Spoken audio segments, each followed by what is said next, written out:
Through the crack in the viewport, smoke flooded the diplomatic shuttle's cabin, the chemical kind. 40 seconds to airway failure, and a silhouette moved through it, low and fast, both hands already reaching forward. Envoy Corell had spat on those hands 8 hours before. She had watched the human medic assigned to her delegation with the polite disgust reserved for a load-bearing error. When he shook her 6-fingered hand in the docking bay, she waited for him to finish. Then she produced a small vial of cleansing salve, uncorked it with her middle claw, and rubbed the pale solvent into her carapace in front of every attendant she had. He said nothing. He dried his hands on his kit bag and walked away. Now the strut had her pinned by the ridge seam. Now 9 minutes had begun to count. Now those same rejected hands were the last thing in her universe that could still reach her. The air in the extraction bunker had tasted of copper, ozone, and burned oil. That was how it began, 8 hours before. The extraction bunker sat at the base of Kepler Station's third industrial spine, a squat, concrete throat sunk into the ferrous rock of a world that had never learned the concept of a sunset. Its gravity was 1.4 times what a human body was ever meant to carry. Its air was recycled through filters older than most of the miners who breathed it. Its coffee was terrible. Rex Dolan had lived there for 11 years. He was 32 years old the morning the transfer notice came through. He read it twice, in his bunk, in the bad light, with his sister Pam's forceps in his left hand, carbon steel, the kind that did not fail in vacuum or blood, and he thought, they finally noticed. He thought, this is going to be somebody's mistake. He thought, whose? The notice said, Attaché Medical Embedded Vethari Concordance Diplomatic Delegation. Rex laughed. It was a short sound. He closed the forceps neatly and slid them into his left breast pocket over his heart, which was where they had lived every day for 11 years, and he went to find his supervisor. His supervisor did not know why the assignment had come to him. His supervisor had not requested it. His supervisor did the polite thing and pretended. Rex packed a small bag. He packed the kit. He packed 1 change of civilian clothes and 1 clean uniform. He packed nothing sentimental except the forceps, which did not count, because the forceps were not sentiment. They were tools. The first time he saw the Envoy, he understood the assignment the way a load-bearing error understands a blueprint. Envoy Corell. Her true name was a cascade of resonant clicks. The translation lattice collapsed into a single flat syllable she considered insulting by itself, stood at the far end of the docking bay in her full ceremonial carriage. Her chitinous carapace was a deep bronze color that caught the overhead lights like polished armor plate. Her 6-fingered hands were folded at the wrists in a posture of ritual patience. Her compound eyes tracked him across the length of the bay without expression, or without one he could read. She said nothing when he approached. She let him extend his hand. She let him wait. Then, in the slow, deliberate way of a species that had never, in 3,000 recorded cycles, lost a war to anything that bled red, she offered her own hand, palm flat, 6 fingers spread, and let him take it. He shook. He said the correct polite phrases in the correct polite order. He said them to the correct polite silence. When he let go, she waited 3 ceremonial breaths, long enough for every attendant present to note the pause, and then she raised her other hand and snapped her middle claw. An attendant came forward with a small silver tray. On the tray sat a stoppered vial of cleansing salve. Corell unstoppered it. She poured a slow measure into her palm. She rubbed the salve into the ridges of her carapace, into every place his hand had touched. She did not hurry. She did not look at him. She did not need to look at him. The salve had a scent like rendered fat and antiseptic. It hung in the docking bay air for a long time after. Rex dried his hands on his kit bag. He said nothing. He nodded once, the way a man nods when a supervisor has said something obvious that both of them are going to pretend was useful, and he walked to his assigned billet without looking back. In the billet, he opened his kit. He checked every instrument. He checked Pam's forceps last out of habit, because Pam's forceps had been in the correct pocket for 11 years, and he did not need to check them, but he did, because that was what he did with things that mattered. Then he lay down on the too-short bunk and did not sleep. 8 hours before the strut came down on Coral's ridge seam, he was already awake. The voyage was scheduled for 2 hours and 11 minutes, a routine transit between Kepler Station and the neutral orbital, where the concordance accord would be signed in 3 days. The shuttle was a Vethari courier of the diplomatic class, all mirror-polished bronze and inlaid ceremonial script, and it smelled inside the way expensive things always smelled, like nothing at all. Corel took her seat at the head of the passenger nave. Her second, attaché Nemsal, took the seat at her right hand, thinner, paler in the carapace, the kind of Vethari whose ancestors had lived in the tunnels rather than the high spires. Her honor guard, 6 in total, took the standing posts along the ceremonial curve of the nave. Her cultural advisor, under Envoy Vesek, took the seat at her left hand. Vesek was her uncle. He had held the seat at her left hand since she was old enough to sit at a delegation table. His carapace was the deep, matte black of the aristocratic bloodlines, worked with silver inlay along the ridge seam. His compound eyes were smaller than most and colder.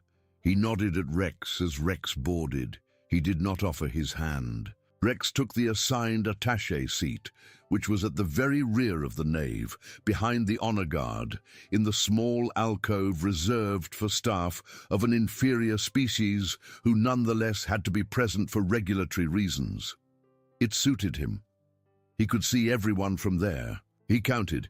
He did that with rooms.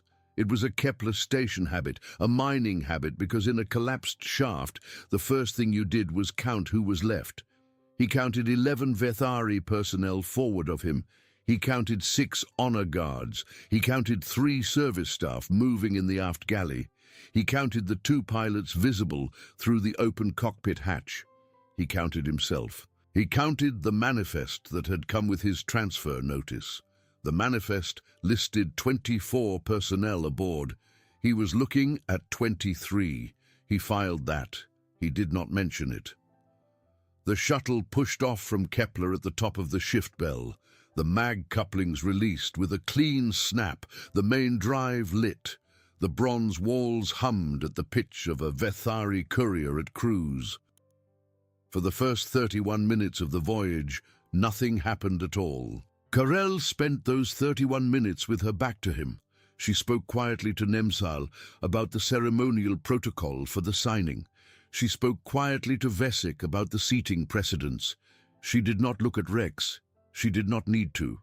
His presence was noted, filed, dismissed, a load-bearing error that had been approved and was now permitted to exist in the corner of her diplomatic nave until it could be removed. At the 32nd minute, one of the honor guards left his post. He walked forward to the galley. He returned with a small tray of ceremonial refreshment for the envoy. He set it at her elbow. He returned to his post. Rex watched the man walk. He watched the way the man carried his weight. He watched the way the man's offhand rested on the ceremonial half-belt at his waist. He watched the way the man's chitinous shoulder plates did not quite match the color of the other 5 honor guards' shoulder plates, a shade too orange, a hair too matte, the difference between armor cast in one foundry and armor cast in another. He filed that. He did not mention it. At the 39th minute, the shuttle took a shaped charge through the port thruster housing. It came in on the deep hull frequency, low and ugly, and it announced itself in Rex's chest before it announced itself in his ears. The nave shuddered once, hard, and then went silent. The cabin lights cut. The emergency lights came up in a slow amber wash. The shuttle began to yaw. Corel came out of her seat first. Her honor guard came out second. Vesek came out third. Nemsal came out last, and she came out with a strange, delayed grace, as if she were listening to something none of the others could hear. Rex did not come out of his seat. He stayed where he was, and he read the room. He read the yaw pattern. Port thruster gone, starboard drive intact. The shuttle was going to tumble along its long axis and lose atmosphere through the port viewport within 4 minutes. He read the amber wash, main power gone, emergency battery hot. He read the honor guard, 5 of them faced outward, hands on their pulse lances. The 6th, the one whose shoulder plates did not quite match, was looking inward at the Envoy. He read the blast pattern that had just walked itself through the deck, plating under his boots. That was when he stopped counting. He knew what he was looking at. A shaped charge that big, placed there, would have vented the entire nave to vacuum.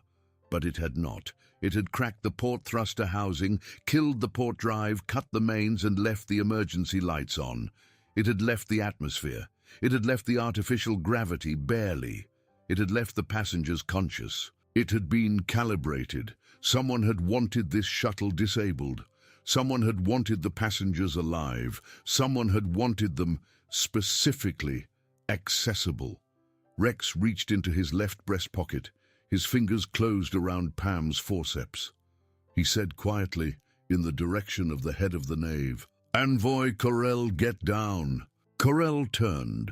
Her compound eyes tracked him across the yawing nave with the deep, insulted attention of a species that had never received an order from an inferior life form and had prepared no ritual for the occasion. She said nothing. The 6th honor guard, the one with the wrong shoulder plates, brought his pulse lance up and swung it toward her ridge seam.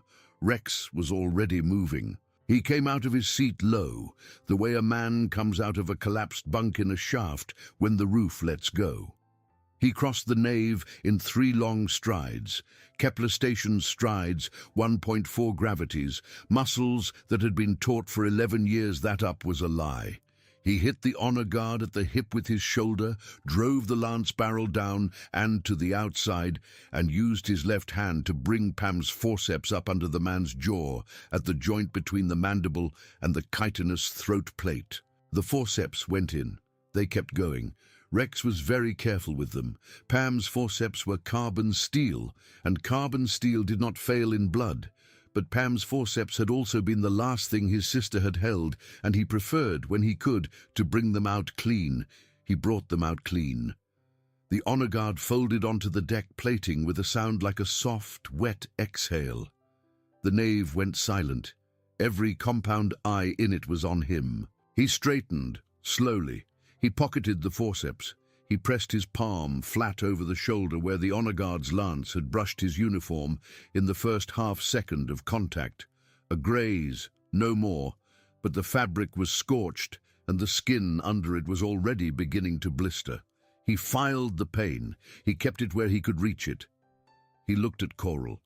She had not moved. She was staring at him through her compound eyes, and something had fractured in them that was not her carapace. "You have 5 honor guards left," Rex said quietly. 3 of them are going to try to kill you in the next 90 seconds. Corell said in the perfectly modulated ceremonial cadence of a Vethari envoy, speaking to an inferior life form, "Explain." Rex said, "The blast was placed. The manifest was short by 1. The shoulder plates on that man," he pointed with his chin at the dead honor guard, "came out of a Braxton foundry, not a concordance one. Somebody in this delegation wants you dead in a way that looks like a human did it, and they do not care how many of your own you lose to make it stick." The word Braxan landed in the nave like a stone in still water. Nimsal, the pale attaché, the one who had come out of her seat too slowly, made a small sound at the back of her mandible. It was not a word. It was the sound of a species trained to control its involuntary reactions, failing at that training for exactly 1 instant. Rex saw it. He filed it. Vesic did not move. "Envoy Corell," Rex said, and his voice was very quiet now. "I need you to get behind the ceremonial screen at the aft wall. I need you to stay there. I will come and get you when the nave is clear." Corell said, "You will not give me orders in my own diplomatic nave, human," Rex said. "Ma'am, please." Something in the way he said please, in the Kepler station way, in the way of a man who had used the word in collapsed shafts to people who were still breathing but not for long, Something in it moved her. She stepped back toward the ceremonial screen. She did not thank him. He did not ask her to. The nave came apart in the next 90 seconds, the way nave-shaped things always came apart, messily, in the wrong order, with too many people trying to do too many things at once. 2 of the remaining honor guards drew on Rex. 1 drew on the Envoy. The 2 service staff aft went for the emergency hatch and vanished through it without a look back. Vesic stepped calmly to the ceremonial screen and stood beside the Envoy with the composed, unreadable stillness of a man who was either about to save his niece's life or about to end it. Rex did not have time to decide which. He picked up the dead honor guard's pulse lance in his right hand. He picked up the emergency defibrillator paddle from the wall bracket beside the alcove with his left. The paddle was rated at 600 joules, capacitor full, contact range only. It was not a weapon under any regulation on record. He used it as one. The first of the drawn honor guards fired. The pulse lance shot went wide by a hand's breadth. He was firing at a moving target across a yawing nave in emergency light, and he was very fast. But Rex had been moving in bad light on bad floors his whole adult life, and he did not miss for the same reason. Rex hit the guard low, drove the paddle into the exposed thoracic seam under the man's ceremonial gorget, and thumbed the discharge. 600 joules went into a Vethari nervous system that processed pain as data rather than sensation. Data overflowed. The guard folded. The second drawn honor guard was smarter. He held his fire, backed up 2 steps, and put the ceremonial refreshment table between himself and Rex. He shouted something in Vethari that the translator, damaged now by the discharge, did not render. Rex did not need it rendered. He knew that shout in any language. That shout was, "They did not tell me it was going to be him."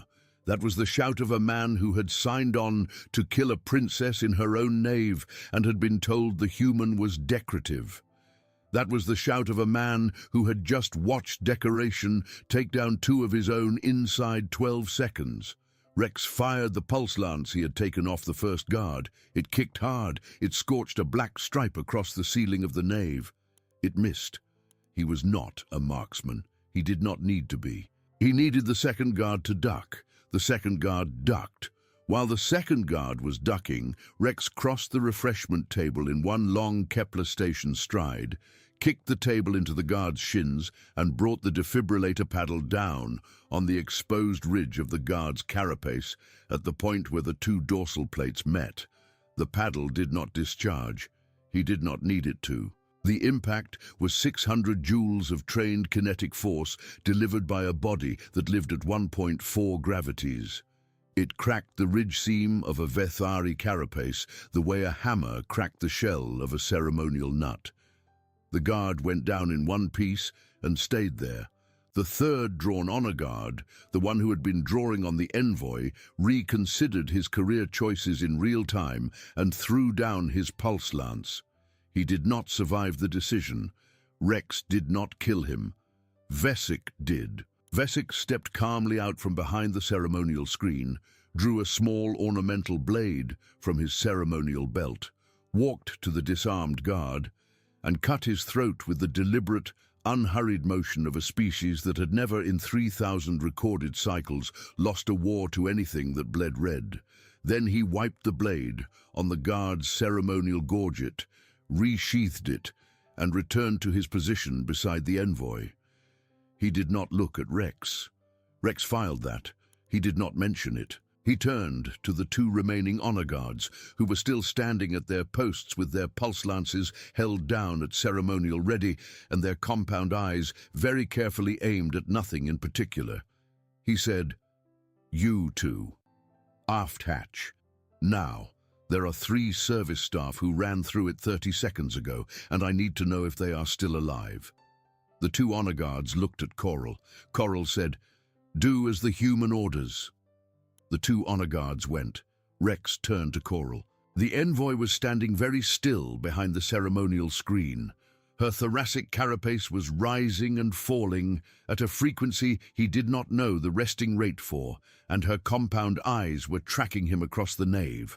and her 6-fingered hands were folded at the wrists in the ceremonial posture of a species that had spent 3,000 cycles teaching itself how to look composed in front of an inferior life form. She said, "You will explain how you knew." Rex said, "Ma'am, I need to look at the ridge seam first. You took a strut edge in the first 10 seconds and you did not say. I can hear it in your breathing." Coral said, "You will explain how you knew." Rex said, "The shoulder plates." Coral said, "The shoulder plates." Rex said, "The dead one, Braxayan Foundry. Different alloy ratio, different color under the emergency amber. Anybody who has ever worked in a concordance requisition depot for a week can see it. I worked one for a month during my second cycle rotation." Coral said, "You were never rotated through a concordance requisition depot." Rex said, "No, ma'am. My records do not show that, but I was." Coral's compound eyes tracked across his face for a long moment. She said, "What are you?" Rex said, "Your medic." Then he stepped forward past the ceremonial screen and took her 6-fingered hand in both of his, the same hands she had rinsed off 8 hours ago, and he asked her very quietly to please sit down and let him look at the ridge seam before it stopped being a survivable wound. She let him. Nemsal, the pale attaché, watched them from 3 paces away. Her mandible was very still, her compound eyes were very small. Vesic watched them from beside the screen. His face was unreadable. The air in the diplomatic shuttle's cabin had begun to smell of copper, ozone, and burned oil. The ridge seam was cracked at the 3rd articulation. Rex knew what that meant. He had learned it in the 3rd week of his embed training. Vethari thoracic anatomy, the shunt system that regulated internal hydraulic pressure, the fact that the ridge seam ran directly above the primary pressure shunt and a crack at the 3rd articulation meant hydraulic collapse within 22 minutes. He had learned it, along with the rest of the embed medics, on a still-warm Vethari cadaver in a concordance training theatre. The concordance had provided the cadaver as a diplomatic courtesy. The cadaver had been a criminal, they said. It had been a citizen. Rex had learned the Vethari anatomy the way he had learned the alloys and the shoulder plates, very carefully. Without saying so, he knelt beside her. He opened his kit. He pulled the pressure collar. He pulled the sealing foam. He pulled the small, ugly little Vethari-specific hemostatic gel that the Concordance had authorized his embed to carry only after the 6th round of formal petitions. He worked. He talked while he worked. He did not talk to reassure her. She did not need to be reassured, and he did not do false comfort. He talked to keep her breathing pattern regular. He talked about the pressure collar and where it was going. He talked about the sealing foam and what it would feel like. He talked about the shunt and how long it would hold. Corel listened. She did not thank him. She did not need to. When he had finished, when the ridge seam was collared and sealed and the internal hydraulic pressure was reading in the amber, but not the red, she said, "You have training in Vethari thoracic anatomy." Rex said, "Yes, ma'am." Coral said, "That training is restricted to embed class attachés with a minimum of 3 cycles of accredited service." Rex said, "Yes, ma'am." Coral said, "You have been a mining medic on Kepler Station for 11 years. Rex said, "Yes, ma'am. And I have been an embed class attaché in the Concordance Diplomatic Service for 4. Silence. The knave held it for a long time. Corel said very quietly, "Show me your service file." Rex said, "Ma'am, not yet. There is a second wave coming through that aft hatch in about 90 seconds, and I need to be where I can see it." Coral said, "A second wave." Rex said, "The 2 honor guards you sent through the aft hatch are not coming back, which means they are either dead, which is unlikely because I heard no discharge, or they were the second wave. And if they were the second wave, then in about 90 seconds there is going to be a third one, because whoever calibrated that shape charge has a schedule to keep." Coral's compound eyes tracked across the nave. They came to rest on the aft hatch. She said, "Vesic, Bring the honor tribute to the head of the nave. Nemsal, stand beside me. Vesik moved to obey. Nemsal did not. Nemsal stood exactly where she was, and her small, pale, compound eyes were fixed on Rex, and her mandible was very still, and her six-fingered hands were folded at the wrists in the ceremonial posture of a Vethari attaché waiting to be told what to do. Corel said in the ceremonial cadence, "Nemsal, stand beside me." Nemsal said in the same cadence, "Envoy, I regret, I cannot." Then Nemsal drew a small ornamental blade from her ceremonial belt and stepped very calmly toward Coral's exposed ridge seam. Rex was already moving. He came off his knees the way he had come out of the seat, low, fast, one long Kepler station stride, and he caught Nemsal at the wrist with his left hand and at the elbow with his right, and he broke the arm at the joint in one clean motion and dropped her onto the deck plating with the blade still in her hand. She did not scream. Vethari did not scream. Her nervous system processed pain as data, but the data overflowed, and she made the small, sharp mandible sound that was the closest a Vethari attaché of the third caste ever came to it. Rex knelt on her chest. He removed the blade from her hand. He set it on the deck plating beside her, out of reach. He looked at her once, very carefully, and he said, "Who paid you?" Nemsal did not answer. Rex looked at Vesik. Vesik had not moved. Vesik's compound eyes were on Rex, and Rex read them the way he had read the blast pattern in the deck plating, not for what they said, but for what they did not. Vesik's compound eyes said, "I did not know she would move so soon." Vesik's compound eyes did not say, "I did not know she would move." Rex filed that. He did not mention it. He said quietly to Coral, "Ma'am, behind the screen. Now." Coral went behind the screen. The aft hatch opened. 3 attackers came through it, not honor guards, not service staff, not any Vethari personnel Rex had counted at boarding. They were smaller than the honor guards and paler, and their carapaces were the deep matte black of the aristocratic bloodlines with the silver inlay along the ridge seam.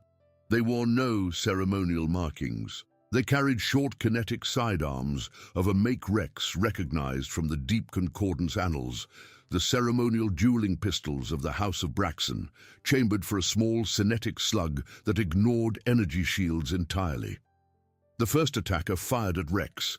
Rex was already behind the ceremonial refreshment table. The slug punched clean through the table, through the wall behind Rex's head, and out into the yawing hull of the shuttle.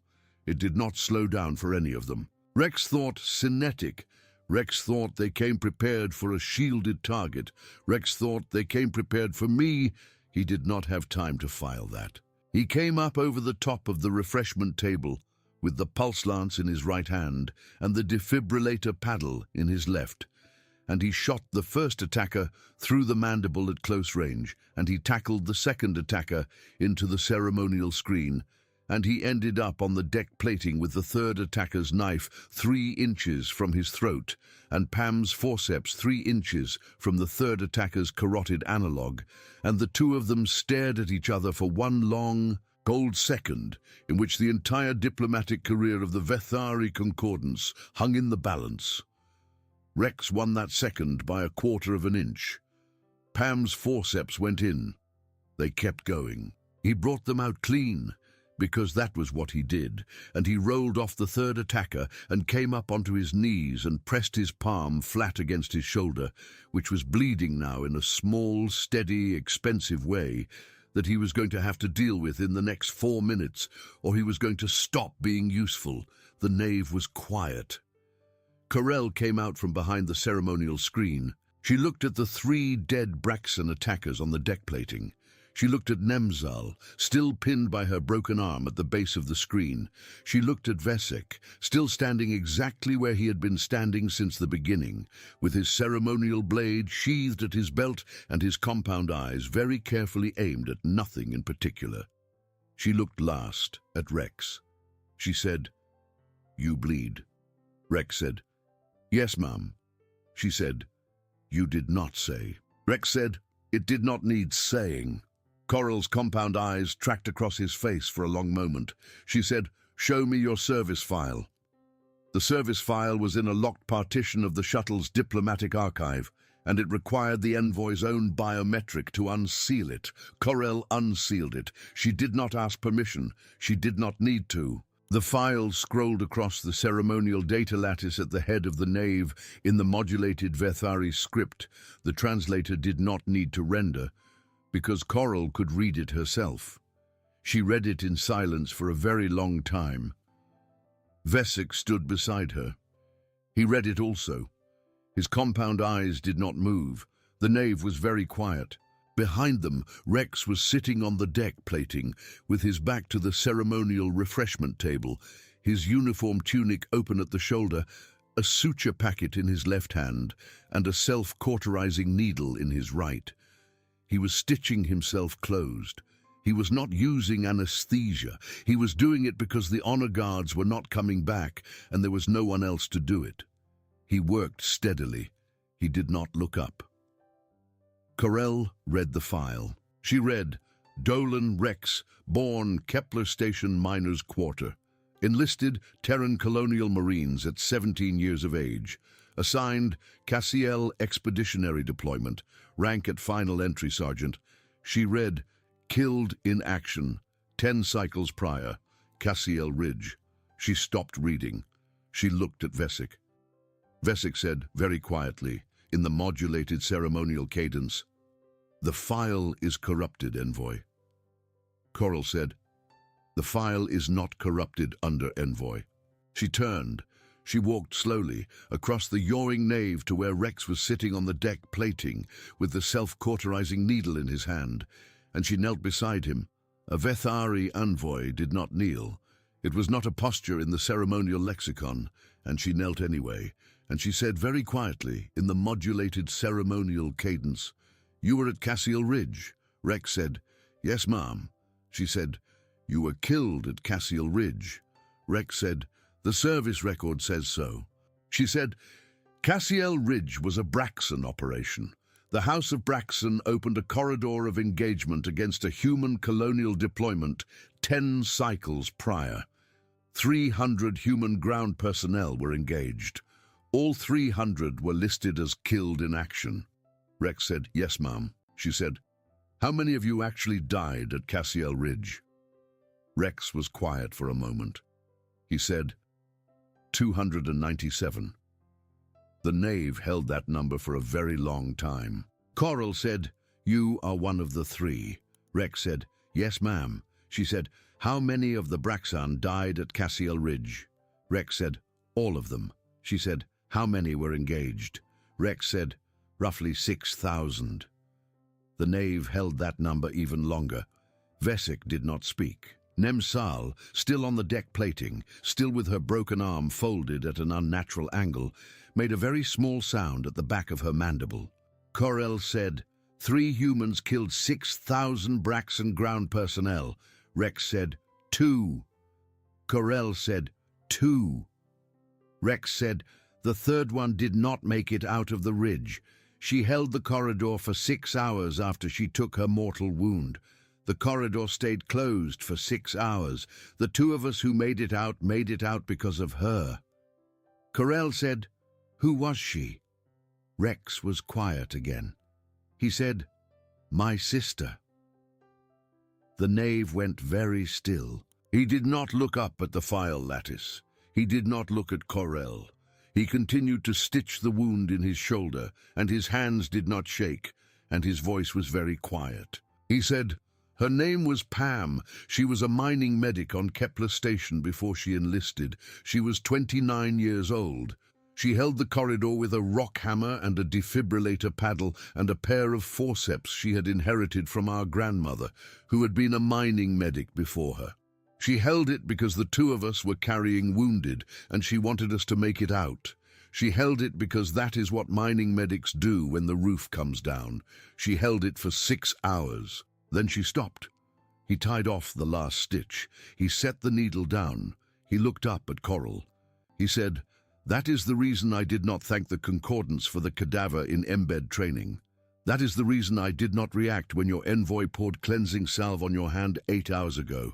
That is the reason I did not walk out of the docking bay and file a grievance. Because I have carried a set of forceps in my left breast pocket for 11 years, and I know what they cost, and I know what they mean, and I do not need a species that has never lost a war to anything that bleeds red to understand what my hands are for.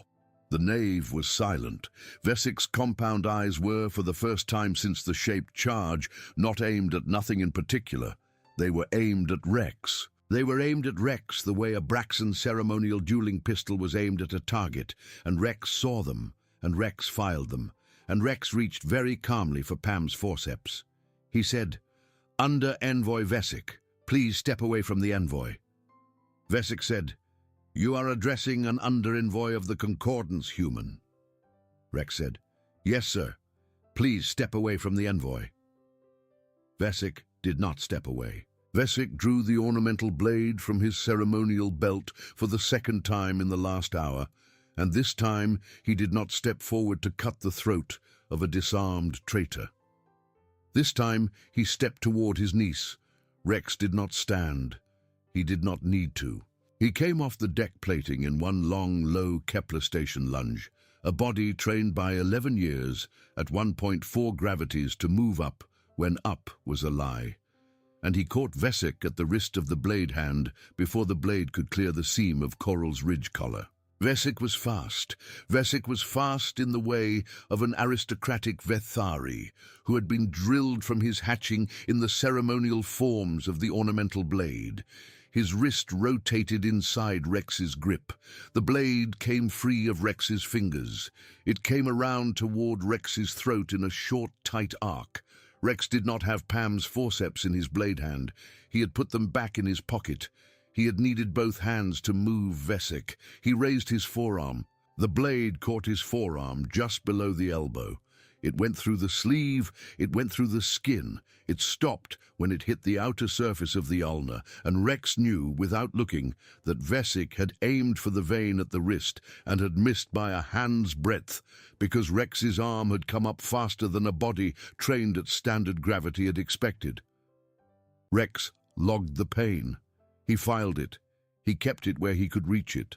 Then he punched Vesik in the compound eye with his other hand. It was not a ceremonial strike. It was not a form. It was a Kepler station miner's fist, delivered by a shoulder that had learned for 11 years to drive weight up through unstable rock. And it hit Vesik's compound eye at the outer facet with the force of a body that had spent its life moving loads no standard gravity body would attempt. The facet cracked. The eye did not so much close as fold. Vesik staggered back 3 steps and hit the ceremonial refreshment table with the small of his back, and he sat down on it, hard, and he did not immediately rise. The blade fell from his hand. Rex picked it up. He said very quietly, "You calibrated the charge." Vesik said nothing. Rex said, "You put the Braxton foundry plates on the honor guard so that when the envoy died, the Concordance would find Braxton armor on her nave, and the Concordance would open a corridor of engagement against Braxton, and Braxton would fall, and you would take their seats in the Great Assembly." Vesik said nothing. Rex said, "But the Braxton attackers who came through the aft hatch were real Braxton, not disguised, real. Which means you did not do this alone. You did it with Braxton money and Braxton blades, and you did it because the Braxton wanted the same corridor open for the same reason, and neither of you cared which of your envoys died to make it stick." Vesik said very quietly, "You are a human medic." Rex said, "Yes, sir." Vesik said, "You are not permitted to make accusations against an under-envoy of the Concordance." Rex said, "No, sir." He turned to Coral. Coral had risen from her knees beside the deck plating. Her ridge seam was still collared, still amber, still holding. Her compound eyes were fixed on her uncle with an expression Rex could not read, because no Vethari expression had ever been rendered to him at that resolution before. She said very quietly, "Under Envoy Vesic, show me your ceremonial belt." Vesic said, "Envoy." Corell said, "Show me your ceremonial belt." Vesic raised his hands slowly and unfastened the ceremonial belt. Along the inner surface of the belt, beneath the ornamental scrollwork of the House of Corell, ran a fine silver inlay of a slightly different pattern. It was almost invisible. It was almost, but not quite, the same silver as the House of Corell. It was, when Corell held it up to the amber emergency light, the silver of the House of Braxan. Corell said nothing. She refastened the belt around her uncle's own wrists, not around his belt, but around his wrists, in the traitor's tie of the Concordant ceremonial code, and she cinched it tight, and she stepped back. She said, "Rex Dolan." Rex said, "Yes, ma'am." She said, "There is a third wave." Rex said, "Yes, ma'am." She said, "How do you know?" Rex said, "The 2 honor guards you sent through the aft hatch 120 seconds ago, they still have not come back. Whoever calibrated that charge did not calibrate it for 2 waves. And the reinforcements that just picked up our distress signal are concordance reinforcements, which means the Envoy's people are aboard them, which means when they dock in about 6 minutes, the people who come through the hatch are going to finish what the first 2 waves started." Corell said, "You know this because..." Rex said, "Because I would have written the timeline that way." Corell was quiet for a moment. She said, "Explain." Rex said, "Cassiel, I've been in a nave like this. I've been in one on my sister's side of a corridor. I wrote a timeline like this once, ma'am, with charcoal on the inside of a ceramic panel because we did not have any comm and we needed to know how long we had. 6 hours. That is how long a mining medic can hold a corridor with a rock hammer, a defibrillator paddle, and a set of grandmother's forceps. That is how long a delegation like this one has before the 3rd wave arrives. And I intend to spend the next 5 minutes making sure this one lasts." Silence. Corell said, "What do you need?" Rex said, "The envoy behind the ceremonial screen, the under-envoy tied to the mag coupling at the head of the nave, in ceremonial view, so that when the reinforcements dock, they see him first. The attaché," he nodded at Nemsal, "beside him, alive, so that she can be questioned when we make port. And I need the shuttle's emergency broadcast lattice." Corell said, "For what?" Rex said, "I am going to send an unencrypted signal to every listening post inside 3 light minutes. I am going to tell them exactly what has happened aboard this nave. I am going to name the under-envoy.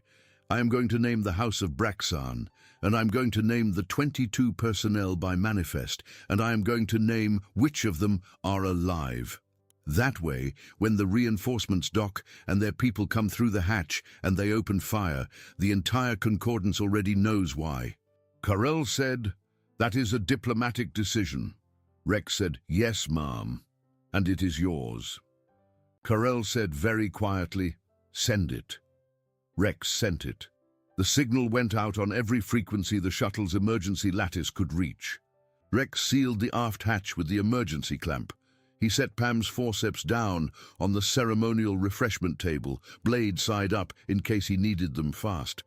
He picked up the defibrillator paddle. He picked up 2 of the pulse lances from the dead honor guards. He set them on the table beside the forceps in the order he thought he would need them. Then he sat down on the deck plating beside Corell, and he waited. Corell watched him. She said, "You are not tired."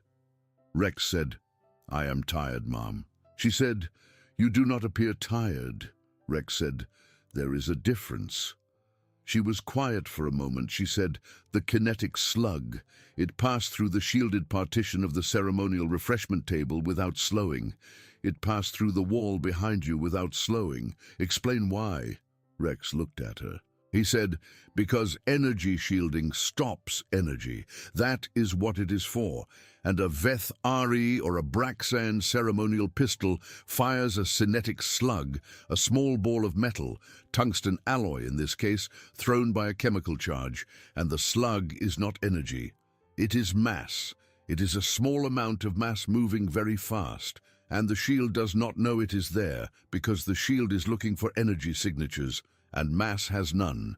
Corel said, "That is not a Vethari or Braxton doctrine of weapons design." Rex said, "No, ma'am, it is a human one." Corel said, "Continue." Rex said, "Humans grew up on a rock.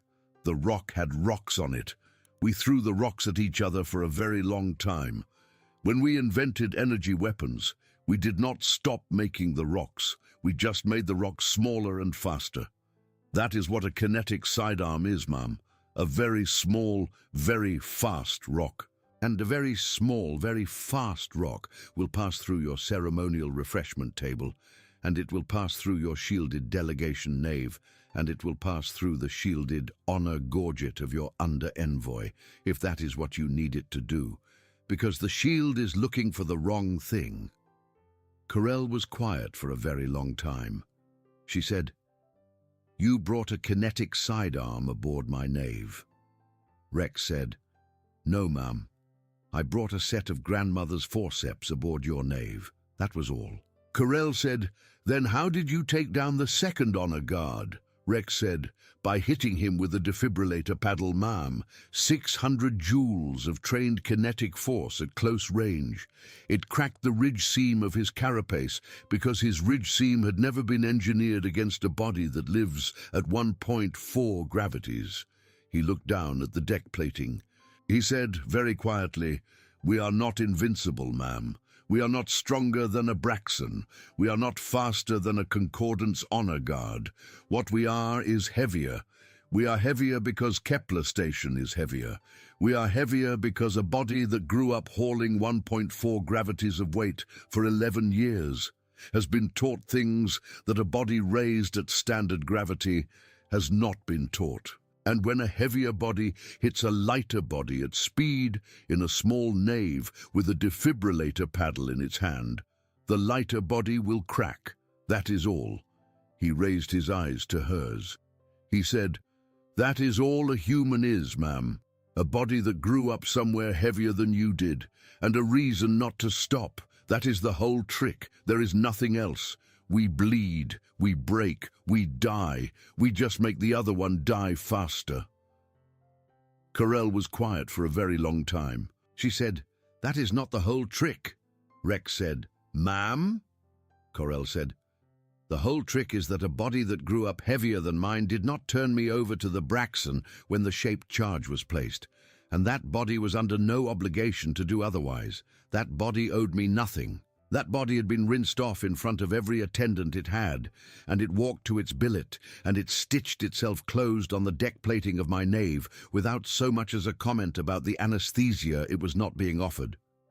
That is not the trick of the heavier body human.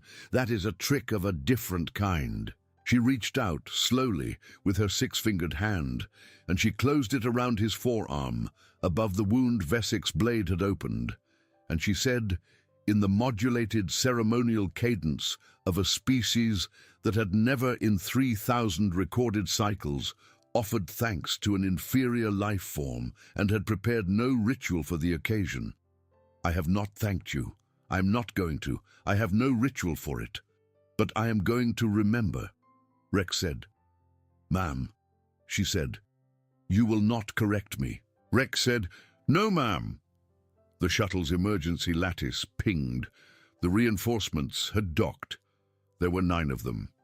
They came through the forward docking collar in ceremonial formation, 3 abreast, 3 deep.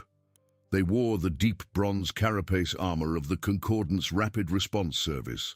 They carried short-barreled pulse lances of the newest issue, the kind that recycled fast enough to double-tap a target through medium armor.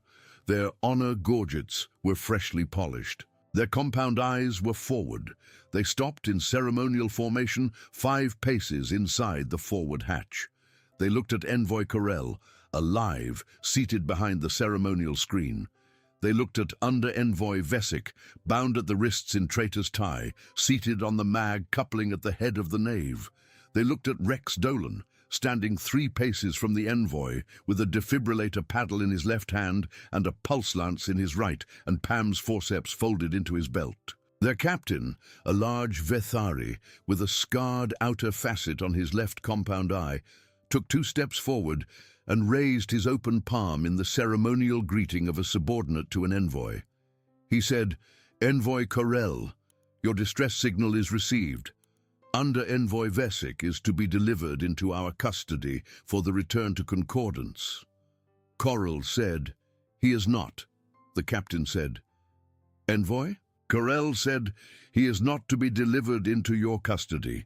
He is to remain here aboard this nave in Traitor's Tie until we make orbital port, at which point he will be delivered directly to the Great Assembly in full ceremonial view, without interception, without questioning, and without private transit."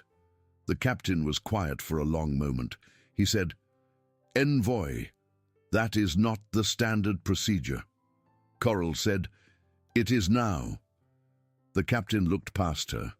He looked at Rex. His compound eyes lingered on the defibrillator paddle. He said very quietly, "Envoy, is the human attaché under your authority?" Corell said, "He is my medic." The captain said, "He is a human." Corell said, "He is my medic." The captain took one more step forward. Behind him, his 8 subordinates in ceremonial formation, 3 abreast, 3 deep, took one silent step forward with him. Rex counted them. He counted their pulse lances. He counted their armor. He counted the exit lines from the forward hatch to the head of the nave. He counted the fields of fire from behind the ceremonial screen to the head of the nave. He counted the seconds between the captain's step and the next one. He said quietly to Corell, "Ma'am, behind me." Corell did not move. Corell said, in the ceremonial cadence, "Captain, sheathe your lance and withdraw to the forward hatch. That is a direct order from your envoy in ceremonial view." The captain said, "Envoy, with respect, under Envoy Vesic is my chain of command." Silence. The nave held it. Rex said quietly, "Ma'am." Corell said, "Yes." Rex said, "How many of them are Vesics?" Corell said, "All of them." Rex said, "Ma'am, behind me." This time Corell moved. She stepped behind Rex Dolan and behind the ceremonial screen and behind the defibrillator paddle and the pulse lance and the folded forceps at his belt, and she took 2 ceremonial breaths, and she said in the modulated cadence, "Captain, I will remember this." The captain said, "Envoy, I regret." Then the captain raised his pulse lance. Rex was already moving.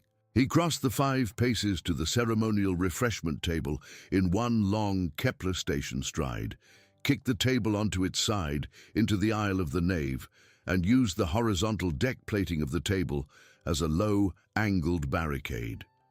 He dropped behind it. He came up over the top of it with the pulse lance in his right hand, and he did not aim at the captain because he was not a marksman and he did not need to be. He aimed at the seal of the forward hatch, which was 30 paces behind the captain, and he pulled the trigger 3 times in quick succession. The seal blew. The forward hatch cycled to emergency lock. The 9 reinforcements were now cut off from the docked assault craft outside. They were also cut off from their own reinforcements. They were also, for the next 40 seconds, until the emergency lock recycled, unable to retreat. The captain fired. His shot went where Rex's head had been an instant before. It scored a black stripe across the ceremonial screen behind which Envoy Corell was crouching, and it kept going, and it opened a small, glowing hole in the port viewport. And the port viewport began, very slowly, to weep atmosphere. Rex counted the atmosphere loss. He gave it 4 minutes. That was more time than he needed. He came up over the horizontal table with the defibrillator paddle in his left hand and the pulse lance in his right, and he moved forward down the aisle of the nave in a low, weighted Kepler station lunge, and he closed the distance to the ceremonial formation before the ceremonial formation had time to reform for a body coming at them from below rather than from level. He hit the second rank. He hit them the way a rock hammer hits an unstable seam, low, under the plates. He drove Pam's forceps up into the mandible joint of the closest subordinate, the joint, not the throat, because the joint had a hinge and the throat had a plate, and Pam had always taught him to go for the hinge, and he was already turning by the time the subordinate folded. He put 600 joules of defibrillator paddle into the exposed thoracic seam of the subordinate to that one's right. He shot the third subordinate through the mandible at point-blank range with the pulse lance. He was inside the ceremonial formation now. He was inside it low and moving and heavy. He did not slow down. The captain turned to bring his lance around, and Rex was already too close for the captain to bring his lance around. Rex used the defibrillator paddle as a club.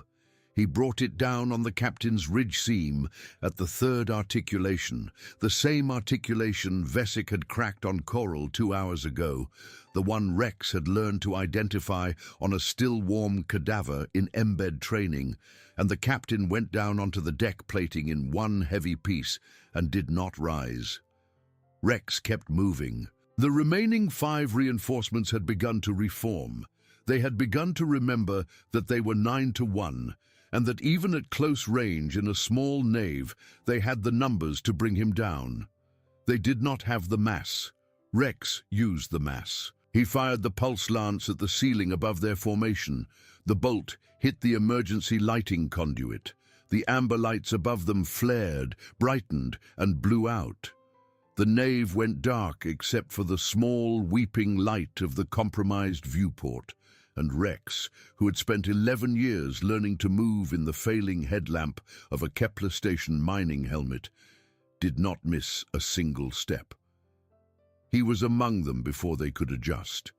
He put down 2 more with Pam's forceps. He put down 1 more with the paddle. The last 2 threw down their lances and took a knee. The nave went silent. Rex stood, breathing hard, in the middle of a ring of downed concordance reinforcements, with Pam's forceps in his left hand and the defibrillator paddle in his right, and the emergency amber trying and failing to relight above him. His shoulder was bleeding again. The stitches had not held under the exertion. The wound on his forearm from Vesic's blade had opened. He was going to have to close both of them again in about 90 seconds, or he was going to stop being useful. He filed the pain. He kept it where he could reach it. He looked back at the ceremonial screen. Envoy Corel had not moved. Her ridge seam was still collared. Her hydraulic pressure was still amber. Her compound eyes were on him across the length of the ruined nave, and something had fractured in them for the 3rd time in the last 4 hours that was not her carapace. She said, in the modulated ceremonial cadence, "You are still bleeding." Rex said, "Yes, ma'am." She said, "You will now sit down." Rex sat down. He sat down where he was standing, in the middle of the ruined nave, with the 2 surrendered reinforcements kneeling in the amber light on either side of him, and he pulled out the suture packet and the self-cauterizing needle a second time, and he began to close the wound in his shoulder. Envoy Corel came out from behind the ceremonial screen. She walked slowly past the downed subordinates, past the bound under Envoy Vesic at the mag coupling, past the broken Nemsal at the base of the ceremonial screen, and she knelt on the deck, plating beside her medic for the 2nd time in one voyage. She said, "I will hold the suture." Rex said, "Ma'am, you do not have to." Corel said, "I know, I will hold it." She held it. The nave was very quiet. Somewhere outside the hull, the Dr. Saltcraft that had brought the 9 reinforcements aboard began very slowly to unseal itself from the shuttle. Rex heard it in the deck plating under his knees, the small familiar shift of a mag coupling giving up its grip. He looked at the emergency lattice. He said very quietly, in the flat, weary voice of a Kepler station miner at the end of an 18-hour shift, "Ma'am, there is a 4th. Corel said, "That is not possible." Rex said, "Ma'am?" "Yes, it is. That was the crew shift changing over. There is a 2nd squad aboard that assault craft, and they were held in reserve, and they are coming across the airlock right now." He said, "How many did the captain have with him?" Corel said, "The Rapid Response Service does not travel in numbers greater than 9. Rex said, Ma'am, under Envoy Vesik's people do. Coral closed her compound eyes. She said, "How many?" Rex said, "9 more. And the port viewport has 3 minutes and 11 seconds of atmosphere left. And I have half a defibrillator charge, 3 pulse lance rounds, a set of forceps that need cleaning, and about 40% of the blood I started this voyage with." He looked at her. He said, "Ma'am, I have one thing I want you to know." Coral said, "Say it." Rex said, "If I go down, my sister is holding a corridor. She's been holding it for 11 years. She's going to hold it for another 6 hours. Then she's going to stop. And when she stops, I am going to be with her. And I am going to bring the forceps back to my grandmother. That is what happens if I go down. So I am not going to go down." Coral said, "That is not a plan, medic." Rex said, "It is a plan, ma'am. It is the only plan I have. It is the one that got me out of Cassiel Ridge. It is the one that got me through 11 years on the 3rd spine. And it is the one that is going to get you off this nave alive." He set Pam's forceps down beside him. He picked up the pulse lance in his right hand. He picked up the defibrillator paddle in his left. He stood up. The forward hatch emergency lock recycled. The seal repaired itself in a slow green wash across the ceremonial door. 10 seconds until it opened. Rex looked at the aft hatch. Still emergency clamped. He could unclamp it in 6 seconds if he had to. He looked at under Envoy Vesik at the mag coupling. Vesik's one good compound eye was on him, and for the first time in the last 4 hours, it was not aimed at nothing in particular. It was aimed at Rex, with the small, terrible satisfaction of a man who had planned for a very long time and had, at last, run out of Nice and human, and needed only to run out the clock. Rex looked at Vesik. He said very quietly, so that only Vesik could hear him, "You had a shift once, didn't you?" Vesik did not answer. Rex said, "A shift on your homeworld, I mean. Before you were an under-envoy, before the silver inlay, when you were just a Vethari of the aristocratic bloodlines with a family and a house, and a niece who was going to grow up to be an envoy of the House of Coral. You had a shift then, didn't you?"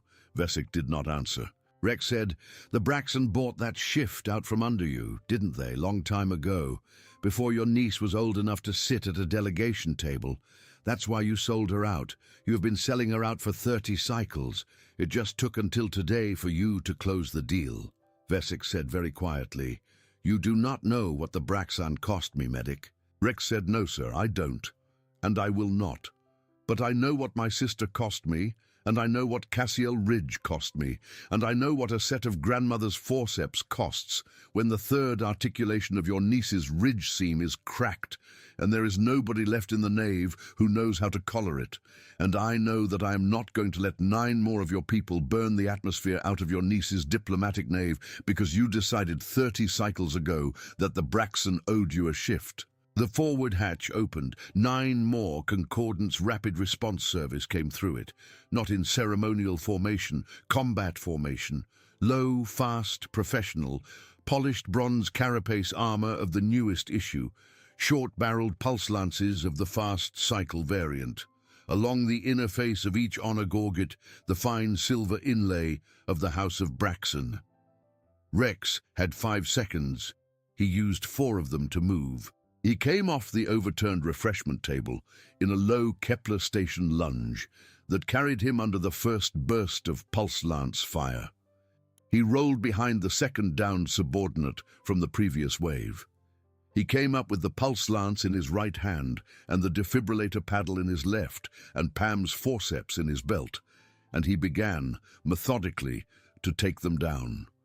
He was tired now. He had been moving for 4 hours in 1.4 gravities of hostile deck plating, with an open wound in his shoulder and a stitched wound in his forearm, and a slow, steady loss of blood down the outside of his kit bag, and he was tired the way a mining medic gets tired at the end of an 18-hour shift when the roof will not stop coming down. He kept moving. He took down 2 with the pulse lance. He took down 1 with the paddle. He took down the 4th with Pam's forceps in a close, ugly little exchange that opened a second wound along his left rib cage before he came out of it. 5 remained. The 5 remaining spread out along the length of the ruined nave. They kept low. They kept quiet. They knew now what they were dealing with. They had been briefed, or they had watched their comrades die in the last 30 seconds, or both, and they did not intend to make the same mistake. They intended to burn Rex out with atmospheric loss. They stopped firing. They took cover. They waited for the port viewport to finish weeping. Rex looked at the viewport. 2 minutes and 40 seconds. He looked at Coral behind the ceremonial screen. Her ridge seam was holding. Her hydraulic pressure was still amber. Her compound eyes were on him. He drew the last defibrillator paddle from his belt. He set it down on the overturned refreshment table beside him. He drew Pam's forceps from his belt. He set them down beside the paddle. He said quietly to Coral behind the screen, "Ma'am, I need you to stay behind the screen for the next 90 seconds. Whatever you hear, do not come out." Coral said, "Medic." Rex said, "Ma'am, please." Coral said, "Medic, I am ordering you to." Rex said, "Ma'am, I am not under your authority for the next 90 seconds. Please stay behind the screen." Then he did the last thing. He picked up Pam's forceps in his left hand. He picked up the defibrillator paddle in his right. He stood up from behind the overturned refreshment table in full view of the 5 remaining Braxton-marked reinforcements at the far end of the nave. He walked toward them. He walked toward them the way a mining medic walks into a collapsed shaft when the shift bell has already rung and the last known personnel has not come out. He walked slowly. He walked with weight. He walked with the flat, unglamorous professionalism of a body that had spent its entire adult life in 1.4 gravities and had learned that the only way to move a load was to put your shoulder into it and not stop. The 5 remaining Braxton-marked reinforcements watched him come. They fired. He kept walking. The first shot took him in the thigh. He kept walking. The second shot took him in the ribs, on the same side as the second wound. He kept walking. The third and fourth shots took him in the upper chest, and he broke stride for the first time, not to slow, but to shift his center of gravity down, the way a Kepler station miner shifts down when the roof begins to load, and then he kept walking. The 5th shot missed him entirely. The 6th shot was fired in a panic over his shoulder and struck the emergency clamp on the aft hatch, which recycled, which released. That was when Anders came through the aft hatch. 9 miners from a Kepler station tender in industrial pressure suits, with mining lasers rated at ceremonial industrial scale. They had been listening on the emergency lattice for the last 4 hours. They had matched velocity with the yawing shuttle 6 minutes before. They had cut through the compromised aft airlock at the moment the emergency clamp recycled, and they came into the nave in the flat, unglamorous, democratic way that Kepler station miners entered any collapsed space, and they did not miss. The 5 remaining Braxton-marked reinforcements did not survive the entry. Rex kept walking. He walked 5 more paces. He walked past the overturned refreshment table. He walked past the downed reinforcements. He walked past the ceremonial screen. He walked to the head of the nave, where Envoy Corell was standing now, in ceremonial view of the entire ruined shuttle, and he set Pam's forceps down on the mag coupling beside her, and he set the defibrillator paddle down beside the forceps, and he said very quietly, in the flat, exhausted voice of a Kepler station miner at the end of an 18-hour shift, "Ma'am, I'm going to need you to hold the suture again." Then he sat down on the deck plating. Then he stopped walking. Envoy Corell of the Vethari Concordance, first of the House of Corell, holder of a ridge seam collared at the 3rd articulation, knelt on the deck plating of her own ruined diplomatic nave beside her medic for the 3rd time in one voyage. She held the suture. She held it for a very long time. The miners moved through the ruined nave with the efficiency of people who did not care very much what the ceremonial protocol was. They put the Envoy in a pressure carrier. They put the bound under Envoy in a second one. They put the broken attaché in a third. They put the surviving reinforcements in the fourth and fifth. They loaded the dead into body bags. They counted the manifest. They found the missing one, the 24th personnel Rex had noted at boarding, floating in the crawl space above the aft galley. He was Braxton. He had been the one who placed the shaped charge. He had died in the second wave when one of his own kinetic slugs had ricocheted off the ceiling of the crawl space and taken him behind the mandible joint. Anders reported the count to Rex. Rex noted it. He did not celebrate it. Anders knelt beside him. Anders said, "Dolan." Rex said, "Anders." Anders said, "You got a princess." Rex said, "I got an envoy." Anders said, "Same thing." Rex said, "Not really." Anders said, "She hurt." Rex said, "Ridge seam, third articulation, collared and sealed. She'll hold to port." Anders said, "You hurt." Rex said, "Shoulder, forearm, ribs, thigh, chest, stitched." Anders said, "By yourself?" Rex said, "By myself." Envoy helped. Anders said, in the flat, weary voice of a Kepler station mining foreman who had been listening to Rex Dolan stitch himself back together for 11 years. "For God's sake, Rex, one of these days you're going to let somebody else do the stitching."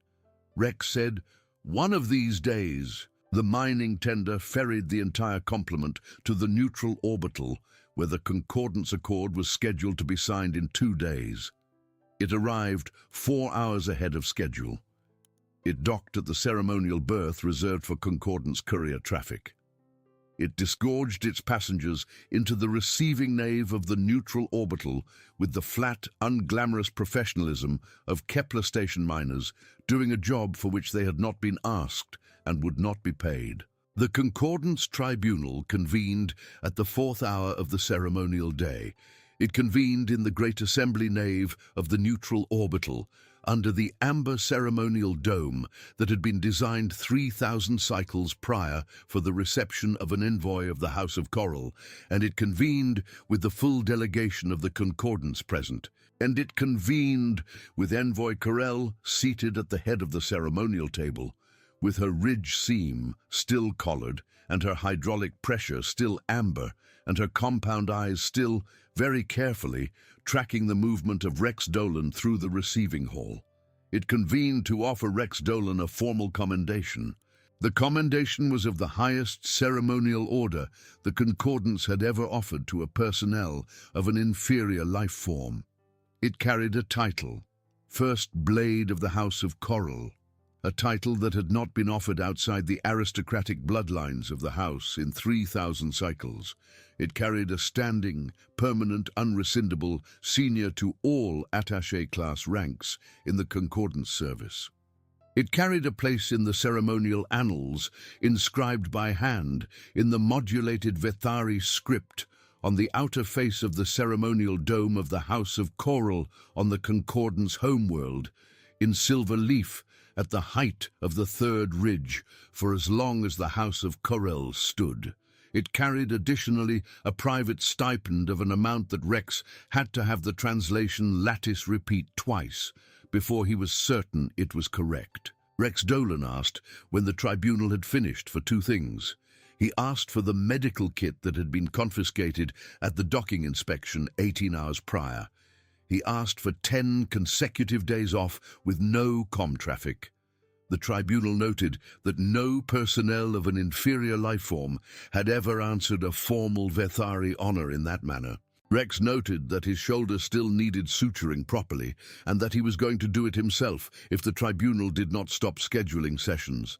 Envoy Coral intervened. Envoy Corell intervened for the first time in the ceremonial history of the House of Corell on behalf of a personnel of an inferior life form. And she intervened by saying, in the modulated ceremonial cadence, "The medical kit will be returned to my medic. The 10 consecutive days off will be granted to my medic. The commendation will be recorded in the ceremonial annals in his absence. My medic will now be permitted to rest." The tribunal noted that. The tribunal noted that also. The tribunal did the polite thing and pretended. Rex left the ceremonial dome with his medical kit in his left hand and his 10 consecutive days off pending in his right. At the outer gate of the ceremonial dome, Envoy Corell caught up to him. She caught up to him because envoys did not run in ceremonial dress, but envoys could walk very quickly if they had to, and she had to. Her 6-fingered hand closed around his forearm. The wound had held. Vesik's blade had not gone deep, and she held it there, in the ceremonial posture of a species that had never in 3,000 cycles rendered thanks to an inferior life form and had prepared no ritual for the occasion, and she said very quietly, "The salve." Rex said, "Ma'am," she said, "the salve that I applied to my hand in the docking bay 18 hours ago, the cleansing salve." Rex said, "I remember, ma'am." She said, "It was a ceremonial cleansing salve. It is applied to a hand that has been in contact with an inferior life form. I applied it in front of every attendant I had, because that was the protocol, and because I did not think about what it was I was applying, and because I had never had my hand pulled from a wreck by an inferior life form, and I did not have any other ritual to reach for." Rex said, "Ma'am, you do not have to." She said, "I will finish." Rex said, "Yes, ma'am." She said, "It was ugly. I will not apologize for it.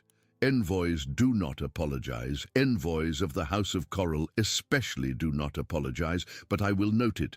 I will note it privately to you, medic, with my ridge seam still collared and my hydraulic pressure still amber, that if I had been in your place, in that docking bay, at that hour, I do not believe I would have dried my hands on my kit bag and walked to my billet. I believe I would have found another ritual entirely. I will note that also." Rex was quiet for a long moment. He said, "Ma'am?" She said, "Yes." He said, "The salve was very expensive." She said, "It was." He said, "You bought the good stuff." She said, "The House of Corell does not stock the bad." He said, "Then do not waste it apologizing about it." She looked at him. Her compound eyes tracked across his face for a long moment. She said, "I have not thanked you." Rex said, "You mentioned." She said, "I will not thank you now either, but I will note, medic, that if the House of Corell ever again requires a hand to be pulled from a wreck, or a ridge seam to be collared at the 3rd articulation, or a diplomatic knave to be held against a 4th wave of the House of Braxan, the House of Corell will call you. It will call you first. It will call you personally, and it will call you by your name." Rex said, "Ma'am." She said, "Yes." He said, "Please do not." She said, "Medic?" He said, "Please do not call. I have got a job on Kepler Station. I have got a shift on the 3rd spine. I have got a set of forceps that need cleaning, and a shoulder that needs stitching, and a foreman named Anders who is expecting me back for the morning bell. If the House of Coral ever needs a hand pulled from a wreck again, call one of your own. You have got them. I have seen them. They are capable. They just need somebody to remember that a cinetic slug ignores an energy shield, and that the hinge of a mandible is more important than the throat plate. That is all it takes, ma'am. That is all it ever took." She was quiet for a very long time. She said, "You do not want the commendation." He said, "I do not need it, ma'am, but I will keep the 10 days off. Those I do need." She said, "Then keep them." He said, "And, ma'am?" She said, "Yes." He said, "One more thing, if it is not too much trouble. On the tender back to Kepler, if somebody could ask the galley, I would appreciate a real cup of coffee. Not the ceremonial kind, not the diplomatic kind, just a cup of the bad Kepler Station stuff. 2 sugars, black. That is all I need." Envoy Corell of the Vethari Concordance, first of the House of Corell, holder of a permanent silver-leaf inscription at the height of the 3rd ridge of her house's ceremonial dome, holder of a ridge seam collared at the 3rd articulation by the hands of a mining medic from Kepler Station's miners' quarter, said, in the modulated ceremonial cadence of a species that had never in 3,000 cycles ordered coffee from a mining galley for an inferior life form and had prepared no ritual for the occasion. I will see to it personally. She saw to it personally. The tender pushed off from the neutral orbital at the top of the shift bell. Rex Dolan sat in the small aft alcove reserved for Kepler station miners returning from ceremonial duty, with a battered ceramic mug of very bad Kepler station coffee in his hand, and Pam's forceps in his left breast pocket over his heart, and the 10 consecutive days off pending, and he took a long swallow of the coffee, and he closed his eyes. The coffee was terrible. The coffee was perfect. Behind him, in the ceremonial berth of the neutral orbital, an envoy of the Vethari Concordance stood in full ceremonial carriage under the amber dome and watched the mining tender pull away with her medic aboard. Her 6-fingered hand was folded at the wrist in the ceremonial posture of a species that had never in 3,000 cycles asked an inferior life form to remain and had prepared no ritual for the occasion. She did not raise it. She did not need to. Something had fractured in her 4 times now in 18 hours that was not her carapace. She noted it. She did not mention it. The tender crossed the ceremonial line. Anders came aft with a second cup of coffee. He set it beside the first. He said, "Third spine. Morning bell. You in?" Rex looked at the small aft viewport. The neutral orbital was already a dim amber pinprick against the black. Somewhere behind it, on a corridor 10 cycles closed and never reopened, a woman with a rock hammer and a defibrillator paddle and a pair of grandmother's forceps was still holding the line. She always would be. That was what mining medics did, Rex said very quietly, to the small aft viewport, and to Anders and to his sister Pam, who had held a corridor for 6 hours so that 2 of the Cassiel 300 could walk out of the ridge alive. "Thank you very much, Your Majesty. But just to be clear, I do not wash windows."